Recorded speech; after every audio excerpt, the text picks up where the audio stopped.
नमस्कार, मैं अभिषेक पांडे और आप देख रहे हैं न्यूज 24 वर्ल्ड। बिहार में मुख्यमंत्री नीतीश कुमार की कुर्सी सुरक्षित नहीं दिख रही है।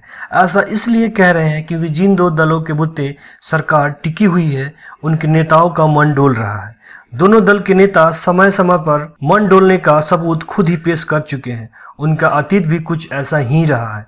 सूत्रों के मुताबिक सरकार में शामिल इन दोनों दल के नेताओं से राजद लगातार संपर्क में है।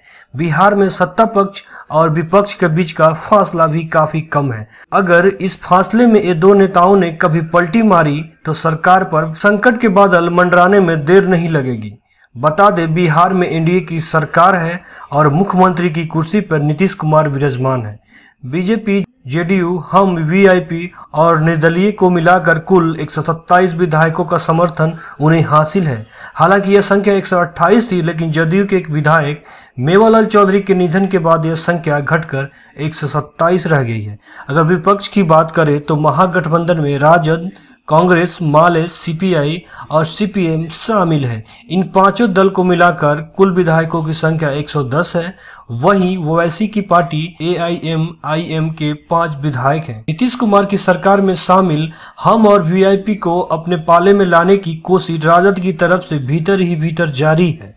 जीतन राम मांझी और मुकेश सहनी की भीतरी गठबंधन भी बहुत कुछ कह रही है। बताया जा रहा है कि सरकार में तवज्जो नहीं मिलने और विधान परिषद की एक एक सीट नहीं मिलने की वजह से मुकेश सहनी और मांझी भीतर ही भीतर नाराज हैं और बदला लेने की ताक में है। इसके लिए समय का इंतजार किया जा रहा है। शनिवार को मुकेश सहनी मांझी के आवास पे पहुंचे थे। दोनों में लंबी बातचीत हुई। वहीं राजद सुप्रीमो लालू प्रसाद दिल्ली में बैठकर रणनीति बनाने में जुटे हैं।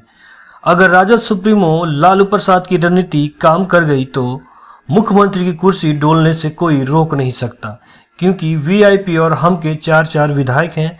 अगर ये 8 विधायक महागठबंधन को समर्थन कर दे तो संख्या 118 पहुंच जाएगी। सत्ता तक पहुंचने के लिए बाकी की दूरी ओवैसी की पार्टी एआईएमआईएम पूरी कर सकती है। इस दल के 5 विधायक हैं। अगर सरकार में शामिल ना होकर बाहर से भी समर्थन दे दें तो यह संख्या 123 यानी जादुई आंकड़ों को छू देगी। बिहार में वैसे तो कुल विधायकों की संख्या 243 है। बहुमत के लिए कम से कम 122 विधायकों का समर्थन चाहिए। यानी फिलहाल सत्ता पक्ष और विपक्ष के बीच बराबरी की लड़ाई है। बिहार की वर्तमान स्थिति को देखकर कहा जा सकता है कि आगे कुछ भी संभव है।